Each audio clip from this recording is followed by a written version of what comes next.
ਸਤਿ ਸ਼੍ਰੀ ਅਕਾਲ। ਤੁਸੀਂ ਵੇਖ ਰਹੇ ਹੋ ਟੀਵੀ ਪੰਜਾਬ ਤੇ ਮੈਂ ਹਾਂ ਤੁਹਾਡੇ ਨਾਲ ਇੰਦਰਪ੍ਰੀਤ ਕੌਰ ਪੰਨੂ।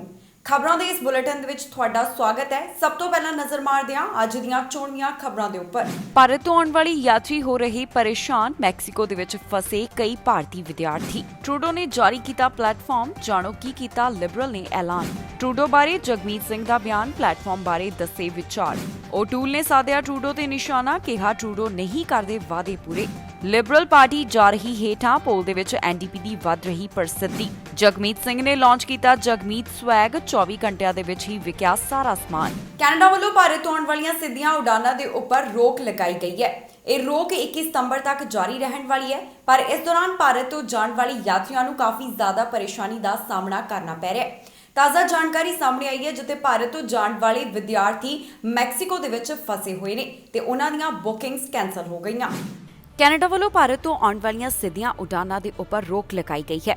ਇਸ ਦੇ ਕਾਰਨ ਜੋ ਭਾਰਤ ਤੋਂ ਆਉਣ ਵਾਲੇ ਯਾਤਰੀ ਨੇ, ਖਾਸ ਤੌਰ ਤੇ ਉੱਪਰ ਇੰਟਰਨੈਸ਼ਨਲ ਸਟੂਡੈਂਟ, ਉਹ ਕਿਸੇ ਤੀਸਰੇ ਦੇਸ਼ ਦੇ ਰਾਹੀਂ ਕੈਨੇਡਾ ਦਾਖਲ ਹੋ ਰਹੇ ਹਨ। ਵੱਡੀ ਗਿਣਤੀ ਦੇ ਵਿੱਚ ਭਾਰਤ ਤੋਂ ਆਉਣ ਵਾਲੇ ਵਿਦਿਆਰਥੀ ਮੈਕਸੀਕੋ ਦੇ ਰਸਤੇ ਕੈਨੇਡਾ ਆ ਰਹੇ ਨੇ ਤੇ ਇਸੇ ਦੌਰਾਨ ਇਹਨਾਂ ਵਿਦਿਆਰਥੀਆਂ ਨੂੰ ਕਾਫੀ ਪਰੇਸ਼ਾਨੀਆਂ ਦਾ ਵੀ ਸਾਹਮਣਾ ਕਰਨਾ ਪੈ ਰਿਹਾ ਹੈ। ਸੋਸ਼ਲ ਮੀਡੀਆ ਦੇ ਉੱਪਰ ਇਸ ਤਰ੍ਹਾਂ ਦੀਆਂ ਕਈ ਵੀਡੀਓ ਵਾਇਰਲ ਹੋ ਰਹੀਆਂ ਨੇ ਅਤੇ ਅੰਤਰਰਾਸ਼ਟਰੀ ਵਿਦਿਆਰਥੀ ਵੀ ਦੱਸਦੇ ਹੋਏ ਨਜ਼ਰ ਆ ਰਹੇ ਨੇ ਕਿ ਕਿਸ ਤਰ੍ਹਾਂ ਉਹਨਾਂ ਨੂੰ ਕੈਨੇਡਾ ਆਉਣ ਦੇ ਵਾਸਤੇ ਪਰੇਸ਼ਾਨੀਆਂ ਦਾ ਸਾਹਮਣਾ ਕਰਨਾ ਪੈ ਰਿਹਾ ਹੈ। ਬਹੁਤ ਸਾਰੇ ਅਜਿਹੇ ਅੰਤਰਰਾਸ਼ਟਰੀ ਵਿਦਿਆਰਥੀ ਹਨ ਜਿਨ੍ਹਾਂ ਦੀਆਂ ਬੁਕਿੰਗਸ ਕੈਂਸਲ ਹੋ ਗਈਆਂ, ਜਿਸ ਦੇ ਕਾਰਨ ਉਹ 에ਅਰਪੋਰਟ ਦੇ ਉੱਪਰ ਫਸ ਗਏ। ਇਸ ਤੋਂ ਪਹਿਲਾਂ ਵੀ ਇਸ ਤਰ੍ਹਾਂ ਦੀ ਖਬਰ ਤੁਹਾਡੇ ਨਾਲ ਸਾਂਝੀ ਕੀਤੀ ਸੀ, ਜਿਸ ਦੇ ਵਿੱਚ ਮੈਕਸੀਕੋ ਦੇ ਇੱਕ 에ਅਰਪੋਰਟ ਦੇ ਉੱਪਰ ਕਈ ਯਾਤਰੀ ਫਸ ਗਏ ਸਨ। ਦੱਸਣਯੋਗ ਹੈ ਕਿ ਭਾਰਤ ਤੋਂ ਆਉਣ ਵਾਲੀ ਯਾਤਰੀਆਂ ਨੂੰ ਕੈਨੇਡਾ ਆਉਣ ਦੇ ਲਈ ਵੱਡੀ ਰਕਮ ਖਰਚ ਕਰਨੀ ਪੈ ਰਹੀ ਹੈ। ਇਨ੍ਹਾਂ ਯਾਤਰੀਆਂ ਵੱਲੋਂ ਕੈਨੇਡਾ ਆਉਣ ਦੇ ਵਾਸਤੇ 2 ਤੋਂ 3 ਲੱਖ ਤੱਕ ਦਾ ਉਡਾਨਾਂ ਦੇ ਉੱਪਰ ਖਰਚਾ ਕੀਤਾ ਜਾ ਰਿਹਾ ਹੈ, ਪਰ ਫਿਰ ਵੀ ਉਹਨਾਂ ਨੂੰ ਕਈ ਪਰੇਸ਼ਾਨੀਆਂ ਦਾ ਸਾਹਮਣਾ ਕਰਨਾ ਪੈ ਰਿਹਾ ਹੈ। ਹਾਲਾਂਕਿ ਭਾਰਤ ਵੱਲੋਂ ਕੈਨੇਡਾ ਨੂੰ ਅਪੀਲ ਕੀਤੀ ਜਾ ਰਹੀ ਹੈ ਕਿ ਉਡਾਨਾਂ ਦੇ ਉੱਪਰ ਲੱਗੀ ਰੋਕ ਨੂੰ ਹਟਾਇਆ ਜਾਵੇ, ਕਿਉਂਕਿ ਪਹਿਲਾਂ ਦੇ ਮੁਕਾਬਲੇ ਭਾਰਤ ਦੇ ਵਿੱਚ ਕੋਰੋਨਾ ਵਾਇਰਸ ਦੇ ਮਾਮਲਿਆਂ ਦੀ ਗਿਣਤੀ ਵੀ ਘੱਟ ਹੈ ਅਤੇ ਵੈਕਸੀਨੇਸ਼ਨ ਰੇਟ ਵੀ ਪਹਿਲਾਂ ਦੇ ਮੁਕਾਬਲੇ ਵੱਧ ਹੈ, ਜਿਸ ਦੇ ਕਾਰਨ ਕੈਨੇਡਾ ਵੱਲੋਂ ਭਾਰਤ ਦੀਆਂ ਉਡਾਨਾਂ ਦੇ ਉੱਪਰ ਜੋ ਰੋਕ ਲਗਾਈ ਗਈ ਹੈ ਉਸ ਨੂੰ ਵਾਪਸ ਲੈਣਾ ਚਾਹੀਦਾ ਹੈ। ਦੱਸ ਦਈਏ ਕਿ ਕੈਨੇਡਾ ਵੱਲੋਂ ਜੋ ਭਾਰਤ ਤੋਂ ਆਉਣ ਵਾਲੀਆਂ ਸਿੱਧੀਆਂ ਉਡਾਨਾਂ ਦੇ ਉੱਪਰ ਰੋਕ ਲਗਾਈ ਗਈ, ਇਹ ਸਤੰਬਰ 21 ਤੱਕ ਜਾਰੀ ਰਹਿਣ ਵਾਲੀ ਹੈ। ਕੈਨੇਡਾ ਦੇ ਵਿੱਚ ਹੋਣ ਵਾਲੀਆਂ ਫੈਡਰਲ ਚੋਣਾਂ ਤੋਂ ਪਹਿਲਾਂ ਲਿਬਰਲ ਪਾਰਟੀ ਨੇ ਆਪਣਾ ਪਲੇਟਫਾਰਮ ਸਾਂਝਾ ਕੀਤਾ ਹੈ। ਇਸ ਦੇ ਵਿੱਚ ਅਰਥ ਵਿਵਸਥਾ ਦੀ ਰਿਕਵਰੀ ਨੂੰ ਵੀ ਸ਼ਾਮਿਲ ਕੀਤਾ ਗਿਆ। ਨਾਲ ਹੀ ਵੱਖ-ਵੱਖ ਪ੍ਰੋਵਿੰਸਸ ਅਤੇ ਟੈਰੀਟਰੀਜ਼ ਨੂੰ ਫੰਡਿੰਗ ਸੰਬੰਧੀ ਵੀ ਯੋਜਨਾ ਇਸ ਪਲਾਨ ਦੇ ਵਿੱਚ ਸ਼ਾਮਿਲ ਕੀਤੀ ਗਈ ਹੈ। ਇਸ ਦੇ ਵਿੱਚ ਹੋਰ ਕੀ ਕੁਝ ਲਿਬਰਲ ਪਾਰਟੀ ਨੇ ਲਿਆਂਦਾ ਹੈ, ਜਾਣੀ ਕਿ ਕਿਹੜੀਆਂ ਯੋਜਨਾਵਾਂ ਨੂੰ ਸ਼ਾਮਿਲ ਕੀਤਾ ਗਿਆ, ਜਾਣਕਾਰੀ ਦੱਸਾਂਗੇ ਇਸ ਖਬਰ ਦੇ ਵਿੱਚ। ਲਿਬਰਲ ਪਾਰਟੀ ਵੱਲੋਂ ਅੱਜ ਆਪਣਾ ਇਲੈਕਸ਼ਨ ਪਲੇਟਫਾਰਮ ਜਾਰੀ ਕੀਤਾ ਗਿਆ ਹੈ। ਇਸ ਦੇ ਵਿੱਚ ਪਾਰਟੀ ਵੱਲੋਂ ਕੋਵਿਡ ਕਾਰਨ ਪ੍ਰਭਾਵਿਤ ਹੋਈ ਅਰਥ ਵਿਵਸਥਾ ਦੇ ਵਾਸਤੇ ਜੋ ਬਿਲੀਅਨ ਡਾਲਰ ਖਰਚ ਕੀਤੇ ਜਾਣਗੇ, ਉਸ ਦੀ ਯੋਜਨਾ ਸਾਂਝੀ ਕੀਤੀ ਗਈ ਹੈ। ਪਾਰਟੀ ਵੱਲੋਂ 53 ਪੇਜਾਂ ਦਾ ਏਜੰਡਾ ਸਾਂਝਾ ਕੀਤਾ ਗਿਆ, ਜਿਸ ਦੇ ਵਿੱਚ 78 ਬਿਲੀਅਨ ਡਾਲਰ ਖਰਚ ਕਰਨ ਦੀ ਯੋਜਨਾ ਲਿਆਂਦੀ ਗਈ ਹੈ। ਪਾਰਟੀ ਵੱਲੋਂ ਇਸ ਦੇ ਵਿੱਚ ਕਲਾਈਮੇਟ ਚੇਂਜ, ਇੰਡੀਜੀਅਸ ਕਮਿਊਨਿਟੀ ਦੇ ਵਾਸਤੇ ਕਦਮ ਚੁੱਕਣਾ, ਹਥਿਆਰਾਂ ਦੀ ਖਰੀਦ ਦੇ ਉੱਪਰ ਰੋਕ ਅਤੇ ਹੈਂਡ ਗਨਸ ਦੇ ਉੱਪਰ ਪਾਬੰਦੀ ਲਗਾਉਣਾ, ਪ੍ਰੋਵਿੰਸਸ ਨੂੰ ਫੰਡਿੰਗ ਜਾਰੀ ਕਰਨਾ, ਇਸ ਯੋਜਨਾ ਨੂੰ ਸ਼ਾਮਲ ਕੀਤਾ ਗਿਆ ਹੈ। ਇਸ ਦੇ ਰਾਹੀਂ ਪਾਰਟੀ ਵੱਲੋਂ ਕੋਰੋਨਾ ਕਾਰਨ ਜੋ ਪ੍ਰਭਾਵਿਤ ਹੋਈ ਇਕਨੋਮੀ ਹੈ, ਇਸ ਦੇ ਵਾਸਤੇ ਕਈ ਨਵੀਆਂ ਨੌਕਰੀਆਂ ਲੈ ਕੇ ਆਉਣ ਦਾ ਵੀ ਵਾਅਦਾ ਕੀਤਾ ਗਿਆ ਹੈ। ਇਸ ਦੇ ਨਾਲ ਹੀ ਦੱਸ ਦਈਏ ਕਿ ਪ੍ਰਧਾਨ ਮੰਤਰੀ ਜਸਟਿਨ ਟਰੂਡੋ ਵੱਲੋਂ ਇੱਕ ਵਾਰ ਫਿਰ ਤੋਂ ਕੰਜ਼ਰਵੇਟਿਵ ਪਾਰਟੀ ਦੇ ਉੱਪਰ ਨਿਸ਼ਾਨਾ ਸਾਧਿਆ ਗਿਆ ਹੈ। ਪ੍ਰਧਾਨ ਮੰਤਰੀ ਦਾ ਕਹਿਣਾ ਹੈ ਕਿ ਉਹ ਟੂਲ ਆਪਣੇ ਉਮੀਦਵਾਰਾਂ ਦੇ ਵੈਕਸੀਨ ਤੱਕ ਨਹੀਂ ਲਗਵਾ ਸਕੇ। ਉਨ੍ਹਾਂ ਇੱਕ ਵਾਰ ਫਿਰ ਤੋਂ ਇਸ ਗੱਲ ਦੇ ਉੱਪਰ ਜ਼ੋਰ ਦਿੱਤਾ ਹੈ ਕਿ ਐਰੀਨੋ ਟੂਲ ਉਮੀਦਵਾਰਾਂ ਦੇ ਲਈ ਕੋਵਿਡ-19 ਵੈਕਸੀਨ ਨੂੰ ਲਾਜ਼ਮੀ ਕਰਨ ਦੇ ਹੱਕ ਦੇ ਵਿੱਚ ਨਹੀਂ ਹਨ। ਉਨ੍ਹਾਂ ਕਿਹਾ ਕਿ ਜੇਕਰ ਕੰਜ਼ਰਵੇਟਿਵ ਪਾਰਟੀ ਸੱਤਾ ਦੇ ਵਿੱਚ ਆ ਜਾਂਦੀ ਹੈ ਤਾਂ ਉਨ੍ਹਾਂ ਵੱਲੋਂ ਚਾਈਲਡ ਕੇਅਰ ਪ੍ਰੋਗਰਾਮ ਨੂੰ ਖਤਮ ਕੀਤਾ ਜਾਵੇਗਾ। ਲਿਬਰਲ ਪਾਰਟੀ ਵੱਲੋਂ ਇਸ ਪਲੇਟਫਾਰਮ ਦੇ ਵਿੱਚ ਵਾਅਦਾ ਕੀਤਾ ਗਿਆ ਹੈ ਕਿ ਜੇਕਰ ਲਿਬਰਲ ਸਰਕਾਰ ਕੈਨੇਡਾ ਦੇ ਵਿੱਚ ਦੁਬਾਰਾ ਬਣਦੀ ਹੈ ਤਾਂ ਉਨ੍ਹਾਂ ਵੱਲੋਂ 7500 ਨਵੇਂ ਫੈਮਿਲੀ ਡਾਕਟਰ ਅਤੇ ਨਰਸਾਂ ਦੀ ਭਰਤੀ ਕੀਤੀ ਜਾਵੇਗੀ। ਇਸ ਤੋਂ ਇਲਾਵਾ ਹੈਂਡ ਗਨਸ ਦੇ ਉੱਪਰ ਪਾਬੰਦੀ ਲਗਾਉਣ ਦੇ ਲਈ ਪ੍ਰੋਵਿੰਸਸ ਨੂੰ 1 ਬਿਲੀਅਨ ਡਾਲਰ ਦੀ ਫੰਡਿੰਗ ਦਾ ਵੀ ਵਾਅਦਾ ਕੀਤਾ ਗਿਆ ਹੈ। ਇਸ ਤੋਂ ਇਲਾਵਾ ਮੈਂਟਲ ਹੈਲਥ ਅਤੇ ਹਾਊਸਿੰਗ ਦੇ ਲਈ ਵੀ ਵਧੇਰੇ ਇਨਵੈਸਟਮੈਂਟ ਦਾ ਲਿਬਰਲ ਪਾਰਟੀ ਵੱਲੋਂ ਪਲੇਟਫਾਰਮ ਦੇ ਵਿੱਚ ਵਾਅਦਾ ਕੀਤਾ ਗਿਆ। ਲਿਬਰਲ ਪਾਰਟੀ ਵੱਲੋਂ ਚੋਣਾਂ ਤੋਂ ਪਹਿਲਾਂ ਪਲੇਟਫਾਰਮ ਸਾਂਝਾ ਕੀਤਾ ਗਿਆ, ਜਿਸ ਦੇ ਬਾਰੇ ਐਨਡੀਪੀ ਪਾਰਟੀ ਜਗਮੀਤ ਸਿੰਘ ਨੇ ਆਪਣੇ ਵਿਚਾਰ ਸਾਂਝੇ ਕੀਤੇ ਹਨ। ਜਗਮੀਤ ਸਿੰਘ ਦਾ ਕਹਿਣਾ ਹੈ ਕਿ ਪ੍ਰਧਾਨ ਮੰਤਰੀ ਜਸਟਿਨ ਟਰੂਡੋ ਦੇ ਇਸ ਪਲੇਟਫਾਰਮ ਦੇ ਵਿੱਚ ਐਡਮਿਟ ਕੀਤਾ ਜਾ ਰਿਹਾ ਹੈ ਕਿ ਜਿਹੜੇ ਕਾਫੀ ਜ਼ਿਆਦਾ ਅਮੀਰ ਹਨ ਉਹਨਾਂ ਵੱਲੋਂ ਟੈਕਸ ਅਦਾ ਨਹੀਂ ਕੀਤਾ ਜਾ ਰਿਹਾ, ਜਾਣੀ ਕਿ ਉਹ ਲੂਪ ਹੋਲਸ ਦੀ ਵਰਤੋਂ ਕਰ ਰਹੇ ਹਨ। ਇਸ ਬਾਰੇ ਹੋਰ ਕੀ ਕਹਿਣਾ ਹੈ ਜਗਮੀਤ ਸਿੰਘ ਦਾ, ਸਾਰੀ ਜਾਣਕਾਰੀ ਤੁਹਾਡੇ ਨਾਲ ਇਸ ਖਬਰ ਦੇ ਵਿੱਚ ਸਾਂਝੀ ਕਰਾਂਗੇ। ਪ੍ਰਧਾਨ ਮੰਤਰੀ ਜਸਟਿਨ ਟਰੂਡੋ ਵੱਲੋਂ ਫੈਡਰਲ ਚੋਣਾਂ ਤੋਂ ਪਹਿਲਾਂ ਜੋ ਪਲੇਟਫਾਰਮ ਸਾਂਝਾ ਕੀਤਾ ਗਿਆ, ਉਸ ਦੇ ਬਾਰੇ ਐਨਡੀਪੀ ਪਾਰਟੀ ਦੇ ਲੀਡਰ ਜਗਮੀਤ ਸਿੰਘ ਦਾ ਬਿਆਨ ਸਾਹਮਣੇ ਆਇਆ ਹੈ। ਜਗਮੀਤ ਸਿੰਘ ਦਾ ਕਹਿਣਾ ਹੈ ਕਿ ਪ੍ਰਧਾਨ ਮੰਤਰੀ ਜਸਟਿਨ ਟਰੂਡੋ ਦੇ ਪਲੇਟਫਾਰਮ ਦੇ ਵਿੱਚ ਇਹ ਗੱਲ ਸਾਹਮਣੇ ਆਈ ਹੈ ਕਿ ਅਲਟਰਾ ਰਿਚ ਵੱਲੋਂ ਲੂਪ ਹੋਲਸ ਦੀ ਵਰਤੋਂ ਕੀਤੀ ਜਾ ਰਹੀ ਹੈ ਤਾਂ ਕਿ ਉਹ ਆਪਣੇ ਹਿੱਸੇ ਦੇ ਟੈਕਸ ਅਦਾ ਨਾ ਕਰਨ। ਐਨਡੀਪੀ ਪਾਰਟੀ ਦਾ ਕਹਿਣਾ ਹੈ ਕਿ ਅਮੀਰਾਂ ਨੂੰ ਜਿੰਨਾ ਟੈਕਸ ਅਦਾ ਕਰਨਾ ਚਾਹੀਦਾ ਹੈ ਉਹ ਉਹਨਾਂ ਵੱਲੋਂ ਨਹੀਂ ਕੀਤਾ ਜਾਂਦਾ। ਜ਼ਿਕਰਯੋਗ ਹੈ ਕਿ ਜਗਮੀਤ ਸਿੰਘ ਵੱਲੋਂ ਲਗਾਤਾਰ ਇਸ ਮੁੱਦੇ ਨੂੰ ਚੁੱਕਿਆ ਜਾ ਰਿਹਾ ਹੈ। ਇਹਨਾਂ ਚੋਣਾਂ ਦੇ ਵਿੱਚ ਅਕਸਰ ਹੀ ਉਹਨਾਂ ਨੂੰ ਇਸ ਬਾਰੇ ਗੱਲ ਕਰਦੇ ਸੁਣਿਆ ਜਾ ਰਿਹਾ ਹੈ, ਜਿੱਥੇ ਉਹਨਾਂ ਦਾ ਕਹਿਣਾ ਹੈ ਕਿ ਜੇਕਰ ਕੈਨੇਡਾ ਦੇ ਵਿੱਚ ਐਨਡੀਪੀ ਦੀ ਸਰਕਾਰ ਬਣਦੀ ਹੈ ਤਾਂ ਉਹਨਾਂ ਵੱਲੋਂ ਅਮੀਰਾਂ ਨੂੰ ਵੱਧ ਟੈਕਸ ਲਗਾਇਆ ਜਾਵੇਗਾ।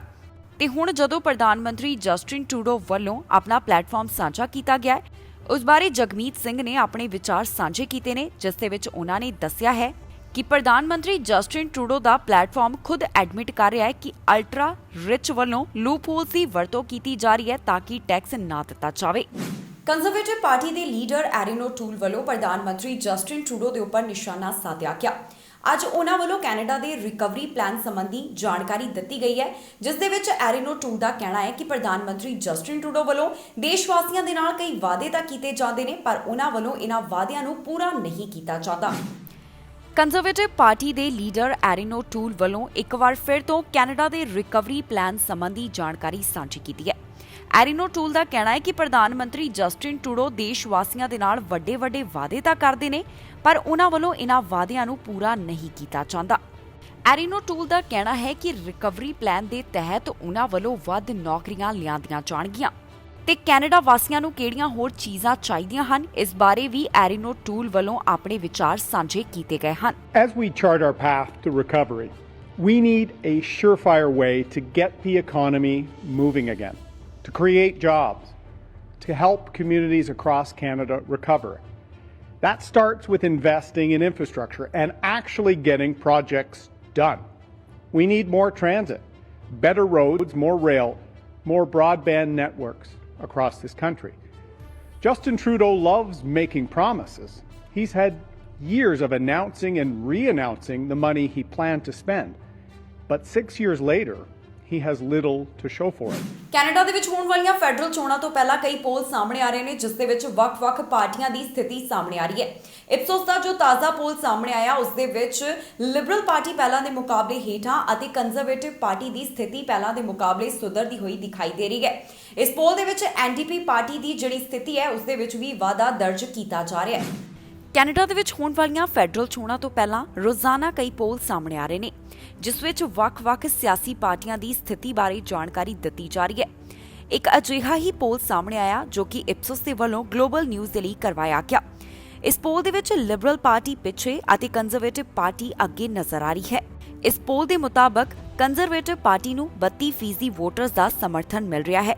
ਪਿਛਲੇ ਹਫ਼ਤੇ ਦੇ ਮੁਕਾਬਲੇ ਇਸ ਦੇ ਵਿੱਚ ਕੋਈ ਵੀ ਬਦਲਾਵ ਨਹੀਂ ਆਇਆ, ਜਦਕਿ ਲਿਬਰਲ ਪਾਰਟੀ ਦਾ ਜਿਹੜਾ ਵੋਟ ਸ਼ੇਅਰ ਹੈ ਉਹ 2 ਪੁਆਇੰਟ ਹੇਠਾਂ ਆਇਆ ਹੈ, ਜਾਣੀ ਕਿ ਮੌਜੂਦਾ ਸਮੇਂ ਵੋਟ ਸ਼ੇਅਰ 31% ਦਰਜ ਕੀਤਾ ਗਿਆ। ਇਸੇ ਪੋਲ ਦੇ ਮੁਤਾਬਕ ਐਨਡੀਪੀ ਪਾਰਟੀ ਦਾ ਵੋਟ ਸ਼ੇਅਰ ਵੀ ਵਾਧਾ ਹੋਇਆ ਦਿਖਾਈ ਦੇ ਰਿਹਾ ਹੈ। ਸਰਵੇ ਦੇ ਮੁਤਾਬਕ 23% ਵੋਟਰਸ ਐਨਡੀਪੀ ਦੇ ਹੱਕ ਦੇ ਵਿੱਚ ਨਜ਼ਰ ਆ ਰਹੇ ਨੇ, ਜੋ ਕਿ ਪਿਛਲੇ ਹਫ਼ਤੇ ਦੇ ਮੁਕਾਬਲੇ 2 ਪੁਆਇੰਟਸ ਦਾ ਵਾਧਾ ਦੱਸਿਆ ਜਾ ਰਿਹਾ ਹੈ। ਦੱਸਣਯੋਗ ਹੈ ਕਿ ਇਸ ਪੋਲ ਦੇ ਵਿੱਚ 1500 ਕੈਨੇਡੀਅਨਸ ਨੂੰ ਸ਼ਾਮਿਲ ਕੀਤਾ ਗਿਆ। ਇਹ ਪੋਲ ਆਨਲਾਈਨ ਕਰਵਾਇਆ ਗਿਆ। ਜ਼ਿਕਰਯੋਗ ਹੈ ਕਿ 20 ਸਤੰਬਰ ਨੂੰ ਕੈਨੇਡਾ ਦੇ ਵਿੱਚ ਫੈਡਰਲ ਚੋਣਾਂ ਹੋਣ ਜਾ ਰਹੀਆਂ ਨੇ। ਇਸ ਤੋਂ ਪਹਿਲਾਂ ਹੁਣ ਸਿਆਸੀ ਪਾਰਟੀਆਂ ਦੀਆਂ ਸਰਗਰਮੀਆਂ ਕਾਫੀ ਜ਼ਿਆਦਾ ਤੇਜ਼ ਨਜ਼ਰ ਆ ਰਹੀਆਂ ਨੇ। ਸਮੇਂ-ਸਮੇਂ ਦੇ ਉੱਪਰ ਕਈ ਪੋਲ ਕਰਵਾਏ ਜਾ ਰਹੇ ਨੇ, ਜਿਸ ਦੇ ਵਿੱਚ ਵੱਖ-ਵੱਖ ਪਾਰਟੀਆਂ ਦੀ ਸਥਿਤੀ ਬਾਰੇ ਜਾਣਕਾਰੀ ਸਾਂਝੀ ਕੀਤੀ ਜਾ ਰਹੀ ਹੈ। ਇਸੇ ਤਰ੍ਹਾਂ ਦਾ ਇਹ ਵੀ ਇੱਕ ਪੋਲ ਸਾਹਮਣੇ ਆਇਆ, ਜਿਸ ਦੇ ਵਿੱਚ ਕੰਜ਼ਰਵੇਟਿਵ ਪਾਰਟੀ ਅੱਗੇ ਅਤੇ ਲਿਬਰਲ ਪਾਰਟੀ ਪਹਿਲਾਂ ਦੇ ਮੁਕਾਬਲੇ ਪਿੱਛੇ ਨਜ਼ਰ ਆ ਰਹੀ ਹੈ। ਐਨਡੀਪੀ ਲੀਡਰ ਜਗਮੀਤ ਸਿੰਘ ਵੱਲੋਂ ਫੈਡਰਲ ਚੋਣਾਂ ਤੋਂ ਪਹਿਲਾਂ ਜਗਮੀਤ ਸਵੈਗ ਸਟੋਰ ਲਿਆਂਦਾ ਗਿਆ। 24 ਘੰਟਿਆਂ ਦੌਰਾਨ ਹੀ ਸਾਰਾ ਸਮਾਨ ਵਿਕ ਗਿਆ। ਇਸ ਸਟੋਰ ਦੇ ਉੱਪਰ ਜਗਮੀਤ ਸਿੰਘ ਦੇ ਨਾਮ ਵਾਲੀਆਂ ਲੋਗੋ ਵਾਲੀਆਂ ਟੀ-ਸ਼ਰਟਾਂ, ਟੋਟ ਬੈਗ ਅਤੇ ਪੋਸਟਰ ਖਰੀਦੇ ਜਾ ਸਕਦੇ ਨੇ। ਐਨਡੀਪੀ ਲੀਡਰ ਜਗਮੀਤ ਸਿੰਘ ਦੀ ਪ੍ਰਸਿੱਧੀ ਕੈਨੇਡਾ ਦੇ ਵਿੱਚ ਦਿਨੋ-ਦਿਨ ਵਧਦੀ ਜਾ ਰਹੀ ਹੈ। ਇਸ ਦਾ ਅੰਦਾਜ਼ਾ ਇਸ ਚੀਜ਼ ਤੋਂ ਵੀ ਲਗਾਇਆ ਜਾ ਸਕਦਾ ਹੈ ਕਿ ਐਨਡੀਪੀ ਲੀਡਰ ਜਗਮੀਤ ਸਿੰਘ ਵੱਲੋਂ ਜੋ ਆਪਣੀ ਸਵੈਗ ਸ਼ਾਪ ਲਾਂਚ ਕੀਤੀ ਗਈ ਸੀ, ਮਹਿਜ਼ 24 ਘੰਟੇ ਦੌਰਾਨ ਹੀ ਉਹਨਾਂ ਦੀ ਦੁਕਾਨ ਸੋਲਡ ਆਊਟ ਹੋ ਗਈ। ਜੀ ਹਾਂ, ਸੋਮਵਾਰ ਨੂੰ ਫੈਡਰਲ ਐਨਡੀਪੀ ਵੱਲੋਂ online Jagmeet Singh merchandise shop launch ਕੀਤੀ ਗਈ। ਇਸ ਦੇ 24 ਘੰਟੇ ਦੌਰਾਨ ਹੀ ਇਹ ਪੂਰੀ ਤਰ੍ਹਾਂ ਦੇ ਨਾਲ ਸੋਲਡ ਆਊਟ ਹੋ ਗਈ। ਪਾਰਟੀ ਦੇ ਸਪੋਕਸਪਰਸਨ ਵੱਲੋਂ ਜਾਣਕਾਰੀ ਸਾਂਝੀ ਕੀਤੀ ਗਈ ਹੈ ਕਿ ਜਦੋਂ ਉਹਨਾਂ ਵੱਲੋਂ ਜਗਮੀਤ ਸਵੈਗ ਨੂੰ ਲਾਂਚ ਕੀਤਾ ਗਿਆ, ਇਸ ਦੇ ਪਹਿਲੇ 24 ਘੰਟਿਆਂ ਦੌਰਾਨ ਹੀ 16,000 ਦੇ ਕਰੀਬ ਲੋਕਾਂ ਵੱਲੋਂ ਵੈਬਸਾਈਟ ਲੌਗਇਨ ਕੀਤੀ ਗਈ। ਇਸੇ ਦੇ ਨਾਲ ਹੀ ਜੋ ਇਸ ਬਾਰੇ ਇੱਕ ਇੰਸਟਾਗ੍ਰਾਮ ਪੋਸਟ ਵੀ ਸਾਂਝੀ ਕੀਤੀ ਗਈ ਸੀ, ਉਸ ਨੂੰ ਹੀ ਕੁਝ ਮਿੰਟਾਂ ਦੌਰਾਨ ਕਈਆਂ ਦੇ ਵੱਲੋਂ ਦੇਖਿਆ ਗਿਆ ਅਤੇ ਅੱਗੇ ਦੀ ਅੱਗੇ ਸਾਂਝਾ ਕੀਤਾ ਗਿਆ। ਦੱਸਣਯੋਗ ਹੈ ਕਿ ਜਗਮੀਤ ਸਿੰਘ ਵੱਲੋਂ ਜੋ ਜਗਮੀਤ ਸਵੈਗ ਲਾਂਚ ਕੀਤਾ ਗਿਆ, ਉਸ ਦੇ ਵਿੱਚ ਟੀ-ਸ਼ਰਟ, ਟੋਟ ਬੈਗ ਅਤੇ ਕੈਂਪੇਨ ਪੋਸਟਰ ਮਿਲਦੇ ਹਨ। ਇਸ ਦੇ ਵਾਸਤੇ ਟੀ-ਸ਼ਰਟ ਦੀ ਕੀਮਤ $22, ਟੋਟ ਬੈਗ ਦੀ ਕੀਮਤ $20 ਅਤੇ ਪੋਸਟਰ ਦੀ $12 ਤੈਅ ਕੀਤੀ ਗਈ ਹੈ। ਇਸ ਦੌਰਾਨ ਸ਼ਰਟਸ ਅਲੱਗ-ਅਲੱਗ ਸਾਈਜ਼ ਦੇ ਵਿੱਚ ਮਿਲ ਜਾਣਗੀਆਂ, ਪਰ ਜੇਕਰ ਤੁਸੀਂ ਟੋਟ ਖਰੀਦਣਾ ਚਾਹੁੰਦੇ ਹੋ ਤਾਂ ਉਹ ਪੂਰੀ ਤਰ੍ਹਾਂ ਦੇ ਨਾਲ ਸੋਲਡ ਆਊਟ ਹੋ ਚੁੱਕਿਆ ਹੈ। ਦੱਸ ਦਈਏ ਕਿ ਸਾਰੇ ਪ੍ਰੋਡਕਟ ਵੈਨਕੂਵਰ ਦੇ ਵਿੱਚ ਤਿਆਰ ਹੋਏ ਨੇ, ਜੋ ਕਿ Vancouver artist labour union cooperative ਦੇ ਵੱਲੋਂ ਤਿਆਰ ਕੀਤੇ ਗਏ ਨੇ। ਕੈਨੇਡਾ ਵੱਲੋਂ PNP specific express entry draw ਦਾ ਐਲਾਨ ਕੀਤਾ ਗਿਆ। ਇਸ ਡਰਾਅ ਦੇ ਵਿੱਚ 600 ਤੋਂ ਵੱਧ ਉਮੀਦਵਾਰਾਂ ਨੂੰ ਸੱਦੇ ਜਾਰੀ ਕੀਤੇ ਗਏ ਹਨ। ਦੱਸ ਦਈਏ ਕਿ ਇਸ ਡਰਾਅ ਦਾ ਐਲਾਨ IRCC ਵੱਲੋਂ 1 ਸਤੰਬਰ ਜਾਣੀ ਕਿ ਅੱਜ ਕੀਤਾ ਗਿਆ। ਕੈਨੇਡਾ ਵੱਲੋਂ PNP specific express entry draw ਦਾ ਐਲਾਨ ਕੀਤਾ ਗਿਆ, ਜਿਸ ਦੇ ਵਿੱਚ 635 ਉਮੀਦਵਾਰਾਂ ਨੂੰ ਇਨਵੀਟੇਸ਼ਨ ਹਾਸਲ ਹੋਏ ਹਨ। Immigration, refugees and citizenship Canada ਵੱਲੋਂ ਇਹ ਤਾਜ਼ਾ ਡਰਾਅ ਸਤੰਬਰ 1 ਨੂੰ ਐਲਾਨ ਕੀਤਾ ਗਿਆ, ਜਿਸ ਦੇ ਵਿੱਚ ਉਮੀਦਵਾਰਾਂ ਦੇ ਕੋਲ ਘੱਟ ਤੋਂ ਘੱਟ 764 ਸਕੋਰਸ ਹੋਣੇ ਜ਼ਰੂਰੀ ਸਨ। ਇਸ ਡਰਾਅ ਦੇ ਵਿੱਚ ਜਿਹੜੇ ਉਮੀਦਵਾਰਾਂ ਨੂੰ ਇਨਵੀਟੇਸ਼ਨ ਹਾਸਲ ਹੋਇਆ ਹੈ, ਹੁਣ ਉਹਨਾਂ ਦੇ ਕੋਲ 60 ਦਿਨ ਦਾ ਸਮਾਂ ਹੋਵੇਗਾ ਕਿ ਉਹ PR ਦੇ ਵਾਸਤੇ ਅਪਲਾਈ ਕਰ ਸਕਣ। ਜਾਣਕਾਰੀ ਦੇ ਲਈ ਦੱਸ ਦਈਏ ਕਿ IRCC ਵੱਲੋਂ CEC ਕੈਂਡੀਡੇਟਸ ਜਿਨ੍ਹਾਂ ਵੱਲੋਂ ਜਨਵਰੀ ਦੇ ਵਿੱਚ ਅਪਲਾਈ ਕੀਤਾ ਗਿਆ, ਉਹਨਾਂ ਦੀਆਂ ਐਪਲੀਕੇਸ਼ਨਸ ਨੂੰ ਫਾਈਨਲਾਈਜ਼ ਕੀਤਾ ਜਾ ਰਿਹਾ ਹੈ। ਇਸ ਦੇ ਕਾਰਨ ਬਾਕੀ ਉਮੀਦਵਾਰਾਂ ਨੂੰ ਡਿਲੇ ਦਾ ਸਾਹਮਣਾ ਕਰਨਾ ਪੈ ਸਕਦਾ ਹੈ। ਇਸ ਬਾਰੇ IRCC ਵੱਲੋਂ ਆਪਣੇ ਵੈਬ ਪੇਜ ਦੇ ਉੱਪਰ ਜਾਣਕਾਰੀ ਸਾਂਝੀ ਕੀਤੀ ਗਈ ਹੈ, ਜਿਸ ਦੇ ਵਿੱਚ ਉਹਨਾਂ ਨੇ ਇਸ ਦੇ ਪਿੱਛੇ ਦਾ ਕਾਰਨ ਦੱਸਿਆ ਹੈ। ਦੱਸਣਯੋਗ ਹੈ ਕਿ IRCC ਵੱਲੋਂ ਹੁਣ ਤੱਕ ਇਹਨਾਂ ਵੱਖ-ਵੱਖ ਡਰਾਅ ਦੇ ਤਹਿਤ 1,06,414 ITAs ਜਾਰੀ ਕੀਤੇ ਹਨ, ਜਦਕਿ 2020 ਦੇ ਦੌਰਾਨ ਇਸ ਸਮੇਂ 65,750 ITA ਹੀ ਜਾਰੀ ਕੀਤੇ ਗਏ ਸਨ। IRCC ਵੱਲੋਂ 1,08,500 ITA ਦਾ ਟੀਚਾ ਤੈਅ ਕੀਤਾ ਗਿਆ ਹੈ, ਜਿਸ ਦੇ ਵਿੱਚੋਂ ਹੁਣ ਤੱਕ 1,06,414 ਜਾਰੀ ਕੀਤੇ ਜਾ ਚੁੱਕੇ ਨੇ। ਕੈਨੇਡਾ ਦੇ ਇਮੀਗ੍ਰੇਸ਼ਨ ਵਿਭਾਗ ਵੱਲੋਂ ਜੋ ਇਮੀਗ੍ਰੇਸ਼ਨ ਦਾ ਟਾਰਗੇਟ ਤੈਅ ਕੀਤਾ ਗਿਆ, ਉਸ ਨੂੰ ਪੂਰਾ ਕਰਨ ਦੇ ਲਈ ਵਿਭਾਗ ਕਾਫੀ ਗੰਭੀਰ ਨਜ਼ਰ ਆ ਰਿਹਾ ਹੈ। ਪਿਛਲੇ ਸਾਲ ਕੋਰੋਨਾ ਵਾਇਰਸ ਦੀਆਂ ਪਾਬੰਦੀਆਂ ਦੇ ਕਾਰਨ ਟੀਚਾ ਪੂਰਾ ਨਹੀਂ ਹੋ ਸਕਿਆ, ਪਰ ਇਸ ਸਾਲ ਕੋਸ਼ਿਸ਼ ਕੀਤੀ ਜਾ ਰਹੀ ਹੈ ਕਿ ਟਾਰਗੇਟ ਨੂੰ ਪੂਰਾ ਕੀਤਾ ਜਾ ਸਕੇ। ਮੇਪਲ ਰਿਜ ਦੇ ਵਿੱਚ ਇੱਕ ਸੜਕ ਹਾਦਸਾ ਵਾਪਰਿਆ, ਜਿਸ ਦੇ ਕਾਰਨ ਇੱਕ ਵਿਅਕਤੀ ਗੰਭੀਰ ਰੂਪ ਦੇ ਵਿੱਚ ਜ਼ਖਮੀ ਹੋਇਆ। ਜਾਣਕਾਰੀ ਦੇ ਮੁਤਾਬਕ ਇਸ ਵਿਅਕਤੀ ਨੂੰ ਹਸਪਤਾਲ ਦੇ ਵਿੱਚ ਭਰਤੀ ਕਰਵਾਇਆ ਗਿਆ। ਫਿਲਹਾਲ RCMP ਵੱਲੋਂ ਇਸ ਵਿਅਕਤੀ ਦੀ ਪਹਿਚਾਣ ਜਨਤਕ ਨਹੀਂ ਕੀਤੀ ਗਈ। ਉਹਨਾਂ ਵੱਲੋਂ ਇਸ ਮਾਮਲੇ ਦੀ ਪੜਤਾਲ ਕੀਤੀ ਜਾ ਰਹੀ ਹੈ। ਮੇਪਲ ਰਿਜ ਤੋਂ ਇੱਕ ਹਾਦਸੇ ਦੀ ਜਾਣਕਾਰੀ ਸਾਹਮਣੇ ਆਈ ਹੈ, ਜਿੱਥੇ ਸਿੰਗਲ ਵਹੀਕਲ ਰੋਲਓਵਰ ਕ੍ਰੈਸ਼ ਦੇਖਣ ਨੂੰ ਮਿਲਿਆ। ਇਸ ਤੋਂ ਬਾਅਦ ਹੁਣ ਇੱਕ ਵਿਅਕਤੀ ਨੂੰ ਗੰਭੀਰ ਹਾਲਤ ਦੇ ਵਿੱਚ ਹਸਪਤਾਲ ਭਰਤੀ ਕਰਵਾਇਆ ਗਿਆ। ਜਾਣਕਾਰੀ ਦੇ ਮੁਤਾਬਕ ਮੇਪਲ ਰਿਜ ਫਾਇਰ ਫਾਈਟਰਸ ਦੇ ਵੱਲੋਂ ਇਸ ਵਿਅਕਤੀ ਨੂੰ ਵਾਹਨ ਦੇ ਵਿੱਚੋਂ ਬਾਹਰ ਕੱਢਿਆ ਗਿਆ। ਇਸ ਤੋਂ ਬਾਅਦ ਇਸ ਵਿਅਕਤੀ ਨੂੰ ਰਾਇਲ ਕੋਲੰਬੀਅਨ ਹਸਪਤਾਲ ਦੇ ਵਿੱਚ 에ਅਰਲਿਫਟ ਕੀਤਾ ਗਿਆ। ਮੇਪਲ ਰਿਜ ਦੇ ਵਿੱਚ ਇਹ ਹਾਦਸਾ ਕਿਵੇਂ ਵਾਪਰਿਆ, ਇਸ ਦਾ ਕਾਰਨ ਅਜੇ ਸਾਹਮਣੇ ਨਹੀਂ ਆਇਆ। ਫਿਲਹਾਲ ਇਸ ਦੀ ਜਾਂਚ ਕੀਤੀ ਜਾ ਰਹੀ ਹੈ। RCMP ਵੱਲੋਂ ਜਾਣਕਾਰੀ ਦਿੱਤੀ ਗਈ ਹੈ ਕਿ ਉਹਨਾਂ ਵੱਲੋਂ ਇਹ ਹਾਦਸਾ ਵਾਪਰਨ ਤੋਂ ਬਾਅਦ ਵੈਸਟਵਾਰਨ ਲੋਹੀਡ ਹਾਈਵੇ ਨੂੰ ਕੁਝ ਸਮੇਂ ਦੇ ਲਈ ਬੰਦ ਕੀਤਾ ਗਿਆ, ਕਿਉਂਕਿ ਉਹਨਾਂ ਵੱਲੋਂ ਇਹ ਪਤਾ ਲਗਾਉਣ ਦੀ ਕੋਸ਼ਿਸ਼ ਕੀਤੀ ਜਾ ਰਹੀ ਹੈ ਕਿ ਇਹ ਹਾਦਸਾ ਕਿਵੇਂ ਵਾਪਰਿਆ। ਫਿਲਹਾਲ RCMP ਵੱਲੋਂ ਇਸ ਘਟਨਾ ਦੀ ਵਧੇਰੇ ਜਾਣਕਾਰੀ ਸਾਂਝੀ ਨਹੀਂ ਕੀਤੀ। ਇਸ ਘਟਨਾ ਦੇ ਵਿੱਚ ਜਿਸ ਵਿਕਟਮ ਨੂੰ ਗੰਭੀਰ ਹਾਲਤ ਦੇ ਵਿੱਚ ਹਸਪਤਾਲ ਭਰਤੀ ਕਰਵਾਇਆ ਗਿਆ, ਉਸ ਦੀ ਪਹਿਚਾਣ ਵੀ ਅਜੇ ਜਨਤਕ ਨਹੀਂ ਕੀਤੀ ਗਈ।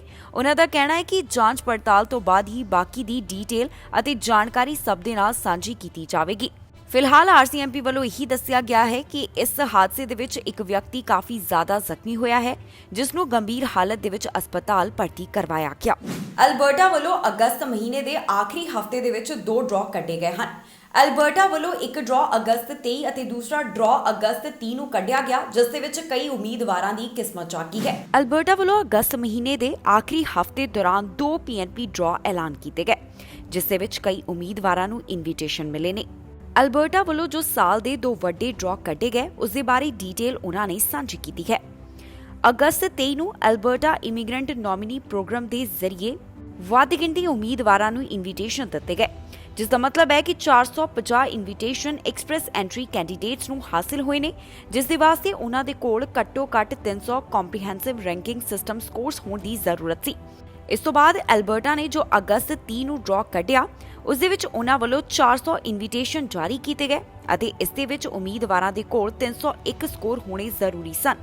ਐਲਬਰਟਾ ਵੱਲੋਂ ਹੁਣ ਤੱਕ ਇਸ ਸਾਲ ਦੌਰਾਨ 4000 ਤੋਂ ਵੱਧ ਉਮੀਦਵਾਰਾਂ ਨੂੰ ਇਨਵੀਟੇਸ਼ਨ ਦਿੱਤੇ ਜਾ ਚੁੱਕੇ ਨੇ, ਜਿਸ ਦਾ ਮਤਲਬ ਹੈ ਕਿ ਐਲਬਰਟਾ ਵੱਲੋਂ ਜਨਵਰੀ 2021 ਤੋਂ ਲੈ ਕੇ ਹੁਣ ਤੱਕ ਜਿੰਨੇ ਡਰਾਅ ਕੱਢੇ ਗਏ, ਉਹਨਾਂ ਡਰਾਅ ਦੇ ਤਹਿਤ 4007 ਐਕਸਪ੍ਰੈਸ ਐਂਟਰੀ ਕੈਂਡੀਡੇਟਸ ਨੂੰ ਇਨਵੀਟੇਸ਼ਨ ਦਿੱਤੇ ਜਾ ਚੁੱਕੇ ਹਨ। ਇਸੇ ਦੇ ਨਾਲ ਹੀ ਦੱਸ ਦਈਏ ਕਿ ਐਲਬਰਟਾ ਵੱਲੋਂ ਇਸ ਸਾਲ ਦੇ ਵਾਸਤੇ ਜੋ ਟੀਚਾ ਤੈਅ ਕੀਤਾ ਗਿਆ, ਉਸ ਦੇ ਮੁਤਾਬਕ ਐਲਬਰਟਾ ਵੱਲੋਂ 2021 ਦੌਰਾਨ 6250 ਨੋਮੀਨੇਸ਼ਨ ਦਿੱਤੇ ਜਾਣੇ ਹਨ। ਕਿਊਬੈਕ ਦੇ ਵੱਲੋਂ ਜਿਸ ਵੈਕਸੀਨ ਪਾਸਪੋਰਟ ਸਿਸਟਮ ਦਾ ਐਲਾਨ ਕੀਤਾ ਗਿਆ ਸੀ, ਅੱਜ ਉਹ ਸੂਬੇ ਦੇ ਵਿੱਚ ਜਾਰੀ ਹੋ ਗਿਆ ਹੈ। ਹੁਣ ਕੁਝ ਥਾਵਾਂ ਦੇ ਉੱਪਰ ਜਾਣੀ ਕਿ ਨਾਨ ਐਸੈਂਸ਼ੀਅਲ ਐਕਟੀਵਿਟੀਜ਼ ਦੇ ਲਈ ਕੋਵਿਡ-19 ਵੈਕਸੀਨ ਦਾ ਪ੍ਰੂਫ ਦਿਖਾਉਣਾ ਜ਼ਰੂਰੀ ਹੋਵੇਗਾ, ਜਿਸ ਦੇ ਬਾਰੇ ਪ੍ਰੋਵਿੰਸ ਨੇ ਪਹਿਲਾਂ ਹੀ ਜਾਣਕਾਰੀ ਸਾਂਝੀ ਕਰ ਦਿੱਤੀ ਸੀ। ਕਿਊਬੈਕ ਦੇ ਵਿੱਚ ਅੱਜ ਤੋਂ ਵੈਕਸੀਨੇਸ਼ਨ ਪਾਸਪੋਰਟ ਸਿਸਟਮ ਦੀ ਸ਼ੁਰੂਆਤ ਹੋ ਗਈ ਹੈ, ਜਿਸ ਦਾ ਮਤਲਬ ਹੈ ਕਿ ਕਿਊਬੈਕ ਦੇ ਵਿੱਚ ਹੁਣ restaurant, movie theatre, gym, team sports, indoor pool, ਇਹਨਾਂ ਕੁਝ ਥਾਵਾਂ ਦੇ ਉੱਪਰ ਜਾਣ ਦੇ ਲਈ ਕੋਵਿਡ-19 ਵੈਕਸੀਨ ਦਾ ਪ੍ਰੂਫ ਦਿਖਾਉਣਾ ਹੋਵੇਗਾ। ਜਾਣਕਾਰੀ ਦੇ ਲਈ ਦੱਸੀਏ ਕਿ ਆਊਟਡੋਰ ਇਵੈਂਟ ਅਤੇ ਫੈਸਟੀਵਲ ਜਿੱਥੇ 50 ਤੋਂ ਵੱਧ ਜਾਣੇ ਸ਼ਾਮਿਲ ਹੋਣਗੇ, performance venue, movie theatre, sports venue, bar, restaurant, casino, gambling halls, pool halls, indoor ਅਤੇ ਆਊਟਡੋਰ ਐਕਟੀਵਿਟੀਜ਼ ਜਿਹੜੀਆਂ ਕਿ ਥੀਮ ਪਾਰਕ, ਅਮਿਊਜ਼ਮੈਂਟ ਪਾਰਕ ਅਤੇ ਸੈਂਟਰਸ ਦੇ ਵਿੱਚ ਹੋਣਗੀਆਂ, cruise, conventions, outdoor team sports, ਸਾਰੀਆਂ indoor sports and physical activities, ਇਹਨਾਂ तमाम ਜਗ੍ਹਾ ਦੇ ਉੱਪਰ ਹੁਣ ਕੋਵਿਡ-19 ਵੈਕਸੀਨ ਪਾਸਪੋਰਟ ਲਾਜ਼ਮੀ ਹੋਵੇਗਾ, ਜਿਸ ਦਾ ਮਤਲਬ ਹੈ ਕਿ ਜੇਕਰ ਤੁਸੀਂ ਇਹਨਾਂ ਥਾਵਾਂ ਦੇ ਉੱਪਰ ਜਾਣਾ ਹੈ ਤੇ ਤੁਹਾਨੂੰ ਵੈਕਸੀਨੇਸ਼ਨ ਦਾ ਸਬੂਤ ਦਿਖਾਉਣਾ ਹੋਵੇਗਾ। ਜ਼ਿਕਰਯੋਗ ਹੈ ਕਿ ਕੋਰੋਨਾ ਵਾਇਰਸ ਦੀ ਚੌਥੀ ਲਹਿਰ ਦੇ ਮੱਦੇਨਜ਼ਰ ਪਬਲਿਕ ਹੈਲਥ ਵੱਲੋਂ ਇਸ ਪਾਸਪੋਰਟ ਸੰਬੰਧੀ ਐਲਾਨ ਕੀਤਾ ਗਿਆ ਸੀ।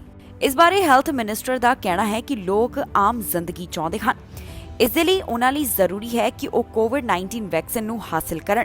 ਕਿਊਬੈਕ ਦੇ ਵੱਲੋਂ ਜੋ ਵੈਕਸੀਨੇਸ਼ਨ ਪਾਸਪੋਰਟ ਦਾ ਐਲਾਨ ਕੀਤਾ ਗਿਆ, ਇਸ ਤੋਂ ਬਾਅਦ ਮਾਹਰ ਵੀ ਇਸ ਨੂੰ ਇੱਕ ਚੰਗਾ ਕਦਮ ਦੱਸਦੇ ਹੋਏ ਨਜ਼ਰ ਆਏ ਨੇ। ਕਿਊਬੈਕ ਦੇ ਵੱਲੋਂ ਜਦੋਂ ਇਹ ਐਲਾਨ ਕੀਤਾ ਗਿਆ ਤਾਂ ਇਸ ਤੋਂ ਬਾਅਦ ਬ੍ਰਿਟਿਸ਼ ਕੋਲੰਬੀਆ ਨੇ ਵੀ ਇਸੇ ਤਰ੍ਹਾਂ ਦਾ ਕਦਮ ਚੁੱਕਿਆ ਹੈ, ਜਿੱਥੇ ਇਸ ਪ੍ਰੋਵਿੰਸ ਦੇ ਵਿੱਚ ਵੀ ਹੁਣ ਇਹ ਸਿਸਟਮ ਲਿਆਂਦਾ ਜਾ ਰਿਹਾ ਹੈ। ਜਾਣਕਾਰੀ ਦੇ ਮੁਤਾਬਕ ਕਿਊਬੈਕ ਦੇ ਵਿੱਚ 86% ਦੀ ਆਬਾਦੀ ਵੱਲੋਂ ਕੋਵਿਡ-19 ਵੈਕਸੀਨ ਦੀ ਇੱਕ ਡੋਜ਼ ਅਤੇ 79% ਵੱਲੋਂ ਕੋਵਿਡ-19 ਵੈਕਸੀਨ ਦੀਆਂ 2 ਡੋਜ਼ ਹਾਸਲ ਕੀਤੀਆਂ ਗਈਆਂ ਨੇ। ਕਿਊਬੈਕ ਦੇ ਵੱਲੋਂ ਇੱਕ ਮਹੀਨੇ ਦੌਰਾਨ ਤੀਸਰੇ ਡਰਾਅ ਦਾ ਐਲਾਨ ਕੀਤਾ ਗਿਆ, ਜਿਸ ਦੇ ਵਿੱਚ ਕਈ ਇਨਵੀਟੇਸ਼ਨ ਇਸ ਪ੍ਰੋਵਿੰਸ ਦੇ ਵੱਲੋਂ ਜਾਰੀ ਕੀਤੇ ਗਏ। ਜਾਣਕਾਰੀ ਦੇ ਮੁਤਾਬਕ ਜੋ ਡਰਾਅ ਕੱਢਿਆ ਗਿਆ, ਉਸ ਦੇ ਵਿੱਚ 585 ਉਮੀਦਵਾਰਾਂ ਨੂੰ ਸੱਦੇ ਜਾਰੀ ਕੀਤੇ ਗਏ ਹਨ। ਕਿਊਬੈਕ ਦੇ ਵੱਲੋਂ ਇੱਕ ਮਹੀਨੇ ਦੌਰਾਨ ਹੀ ਤੀਸਰੇ ਡਰਾਅ ਦਾ ਐਲਾਨ ਕੀਤਾ ਗਿਆ, ਜਿਸ ਦੇ ਵਿੱਚ ਕਈ ਉਮੀਦਵਾਰਾਂ ਦੀ ਕਿਸਮਤ ਜਾਗੀ ਹੈ। ਦਰਅਸਲ ਕਿਊਬੈਕ ਦੇ ਵੱਲੋਂ ਜੋ ਅਗਸਤ 26 ਨੂੰ ਡਰਾਅ ਕੱਢਿਆ ਗਿਆ ਸੀ, ਉਸ ਦੀਆਂ ਡੀਟੇਲਸ ਹੁਣ ਪ੍ਰੋਵਿੰਸ ਦੇ ਵੱਲੋਂ ਸਾਂਝੀਆਂ ਕੀਤੀਆਂ ਗਈਆਂ ਨੇ। ਦੱਸ ਦਈਏ ਕਿ Quebec regular skilled worker program ਦੇ ਤਹਿਤ ਉਮੀਦਵਾਰਾਂ ਨੂੰ ਇਨਵੀਟੇਸ਼ਨ ਜਾਰੀ ਕੀਤੇ ਗਏ ਨੇ। ਕੁੱਲ 585 ਇਮੀਗ੍ਰੇਸ਼ਨ ਕੈਂਡੀਡੇਟਸ ਨੂੰ ਇਨਵੀਟੇਸ਼ਨ ਮਿਲੇ, ਜਿਨ੍ਹਾਂ ਦੇ ਵਿੱਚ ਉਹਨਾਂ ਨੂੰ 517 ਸਕੋਰਸ ਦੀ ਜ਼ਰੂਰਤ ਸੀ। ਇਸ ਤੋਂ ਪਹਿਲਾਂ ਅਗਸਤ 12 ਅਤੇ ਅਗਸਤ 19 ਨੂੰ ਵੀ ਕਿਊਬੈਕ ਦੇ ਵੱਲੋਂ ਅਰੀਮਾ ਡਰਾਅ ਦਾ ਐਲਾਨ ਕੀਤਾ ਗਿਆ ਸੀ, ਜਿਸ ਦੇ ਵਿੱਚ ਕਈ ਉਮੀਦਵਾਰਾਂ ਨੂੰ ਇਨਵੀਟੇਸ਼ਨ ਦਿੱਤੇ ਗਏ। ਦੱਸਣਯੋਗ ਹੈ ਕਿ computer and information systems manager, electrical and electronics engineer, industrial and manufacturing engineer, computer engineer, information systems analyst and consultant, database analyst and data administrators, software engineer and designer, computer programmers and interactive media developers, web designer and developers, electrical and electronic engineering technologist, computer network technician, user support technicians, information systems testing technicians, producer director, choreographers and related occupation, graphic arts technicians, graphic designers and illustrators, technical sales specialist. ਇਹਨਾਂ तमाम ਕੰਮਾਂ ਦੇ ਵਿੱਚੋਂ ਕਿਸੇ ਇੱਕ ਕੰਮ ਦਾ ਉਮੀਦਵਾਰਾਂ ਦੇ ਕੋਲ ਤਜਰਬਾ ਹੋਣਾ ਜ਼ਰੂਰੀ ਸੀ, ਤਾਂ ਜੋ ਉਹ ਡਰਾਅ ਦੇ ਵਿੱਚ ਇਨਵੀਟੇਸ਼ਨ ਹਾਸਲ ਕਰ ਸਕਣ। ਕਿਊਬੈਕ ਬ੍ਰਿਟਿਸ਼ ਕੋਲੰਬੀਆ ਤੋਂ ਬਾਅਦ ਹੁਣ ਓਨਟਾਰੀਓ ਵੱਲੋਂ ਵੀ ਵੈਕਸੀਨ ਪਾਸਪੋਰਟ ਸੰਬੰਧੀ ਐਲਾਨ ਕੀਤਾ ਗਿਆ ਹੈ। ਪ੍ਰੀਮੀਅਰ ਡਗ ਫੋਰਡ ਨੇ ਇਸ ਬਾਰੇ ਜਾਣਕਾਰੀ ਸਾਂਝੀ ਕੀਤੀ ਹੈ, ਜਿਸ ਦੇ ਵਿੱਚ ਉਹਨਾਂ ਨੇ ਦੱਸਿਆ ਹੈ ਕਿ ਕਿਹੜੀਆਂ ਥਾਵਾਂ ਦੇ ਉੱਪਰ ਹੁਣ ਵੈਕਸੀਨ ਸੰਬੰਧੀ ਪ੍ਰੂਫ ਮੰਗਿਆ ਜਾਵੇਗਾ। ਜਾਣੀ ਕਿ ਉਹਨਾਂ ਨੇ ਇਹ ਵੀ ਸਪਸ਼ਟ ਕੀਤਾ ਹੈ ਕਿ ਇਸ ਦੀ ਸ਼ੁਰੂਆਤ ਪ੍ਰੋਵਿੰਸ ਦੇ ਵਿੱਚ ਕਦੋਂ ਹੋਣ ਜਾ ਰਹੀ ਹੈ। ਓਨਟਾਰੀਓ ਵੱਲੋਂ ਵੈਕਸੀਨ ਪਾਸਪੋਰਟ ਸੰਬੰਧੀ ਐਲਾਨ ਕੀਤਾ ਗਿਆ। ਜਿਸ ਦੇ ਮੁਤਾਬਕ ਓਨਟਾਰੀਓ ਦੇ ਵਿੱਚ ਇੰਡੋਰ ਪਬਲਿਕ ਸੈਟਿੰਗਸ ਦੇ ਵਿੱਚ ਹੁਣ ਕੋਵਿਡ-19 ਵੈਕਸੀਨ ਸੰਬੰਧੀ ਪ੍ਰੂਫ ਮੰਗਿਆ ਜਾਵੇਗਾ। ਓਨਟਾਰੀਓ ਸਰਕਾਰ ਵੱਲੋਂ ਜਾਣਕਾਰੀ ਦਿੱਤੀ ਗਈ ਹੈ ਕਿ ਇੱਥੇ ਰੈਸਟੋਰੈਂਟ, ਜਿਮ, ਨਾਈਟ ਕਲੱਬ ਇਨ੍ਹਾਂ ਥਾਵਾਂ ਦੇ ਵਾਸਤੇ ਕੋਵਿਡ-19 ਵੈਕਸੀਨ ਪਾਸਪੋਰਟ ਸਿਸਟਮ ਲਿਆਂਦਾ ਜਾ ਰਿਹਾ ਹੈ।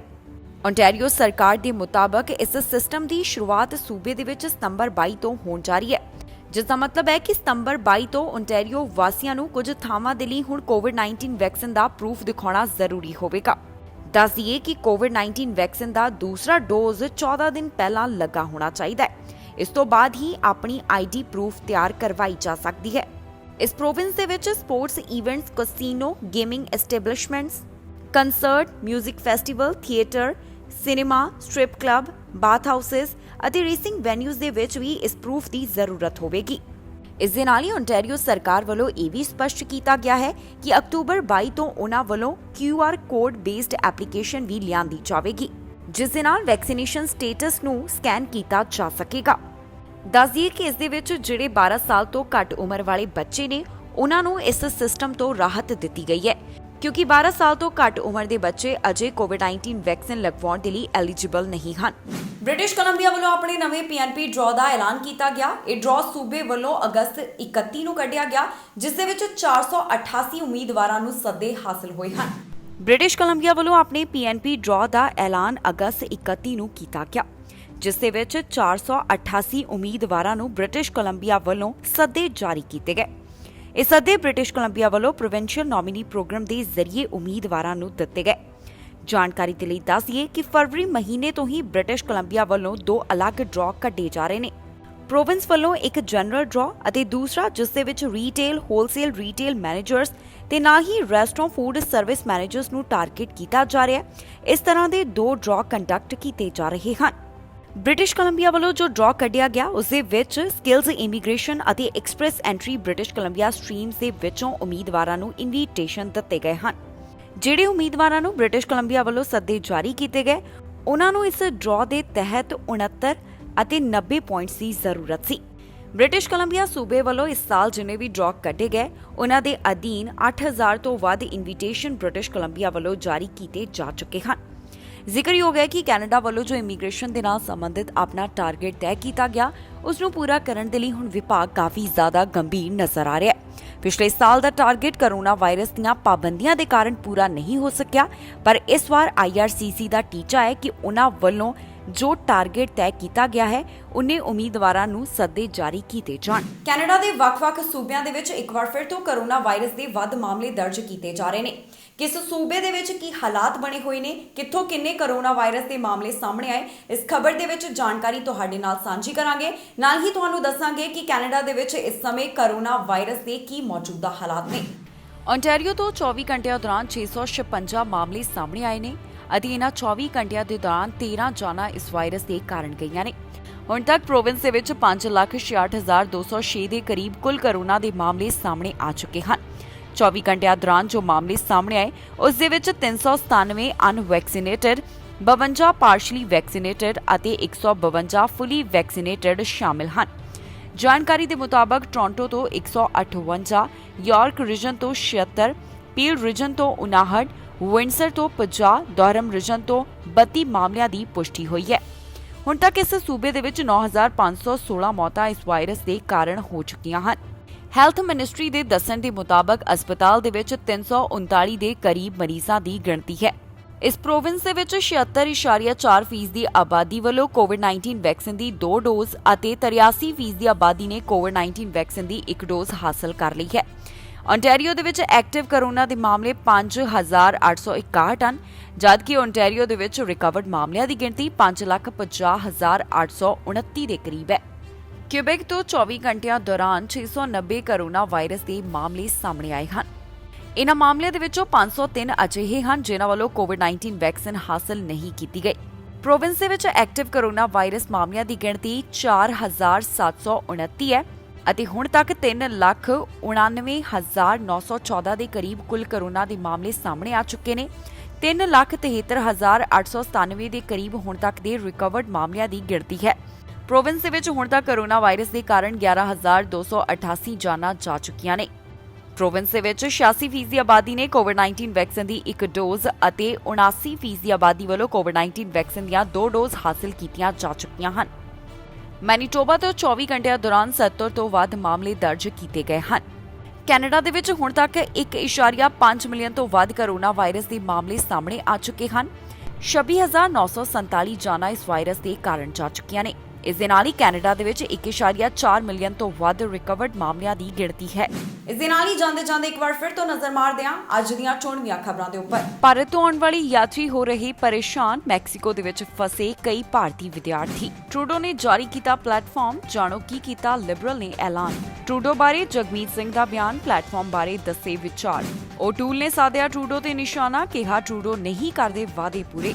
ਲਿਬਰਲ ਪਾਰਟੀ ਜਾ ਰਹੀ ਹੇਠਾਂ, ਪੋਲ ਦੇ ਵਿੱਚ ਐਨਡੀਪੀ ਦੀ ਵੱਧ ਰਹੀ ਪ੍ਰਸਿੱਧੀ। ਜਗਮੀਤ ਸਿੰਘ ਨੇ ਲਾਂਚ ਕੀਤਾ ਜਗਮੀਤ ਸਵੈਗ, 24 ਘੰਟਿਆਂ ਦੇ ਵਿੱਚ ਹੀ ਵਿਕਿਆ ਸਾਰਾ ਸਮਾਨ। ਖਬਰਾਂ ਦੇ ਇਸ ਬੁਲੇਟਿਨ ਦੇ ਵਿੱਚ ਇੰਨਾ ਹੀ। ਨਵੀਆਂ ਤੇ ਤਾਜ਼ੀਆਂ ਖਬਰਾਂ ਲੈ ਕੇ ਫਿਰ ਤੋਂ ਹਾਜ਼ਰ ਹੋਵਾਂਗੇ।